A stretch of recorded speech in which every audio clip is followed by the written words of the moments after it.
Hi friends, welcome back to women development society. New students వచ్చేసి basics తర్వాత చిన్న లంగా కుట్టారండి. వాళ్ళ మమ్మీ కుడితే వాళ్ళ పిల్ల కళ్ళల్లో ఆనందం, సంతోషం చూడండి ఫ్రెండ్స్. మీరు కూడా నేర్చుకోవాలనుకుంటే రండి, నేర్చుకోండి. మీ పిల్లలకు కుట్టేయండి. మీ పిల్లల సంతోషం చూడండి.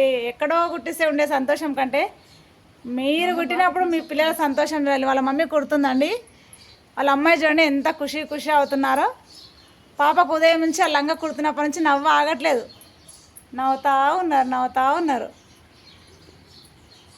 బాగుందా లంగా? నచ్చిందా? నవ్వు మాత్రం మాటలు రావు. నవ్వు ఒకటే వస్తుంది ఉదయం నుండి ఆ లంగా చూసినప్పటి నుండి. ఇట్లా చెప్పు. Okay friends, thank you. నచ్చితే లైక్ చేయండి, షేర్ చేయండి, సబ్స్క్రైబ్ చేయడం మర్చిపోకండి. మా చిన్నారి సంతోషం చూడండి. మీరు కూడా నేర్చేసుకొని కుట్టేసుకోండి పిల్లలకి. మీరు కుట్టినప్పుడు మీ పిల్లల ఆనందం, సంతోషం చూడాలండి. ఈ అమ్మాయిని చూస్తే తెలుస్తున్నట్లే నాకైతే చాలా సంతోషం అనిపిస్తుంది. మీకు ఎలా అనిపించిందో కామెంట్ బాక్స్లో కామెంట్ చేయండి ఫ్రెండ్స్.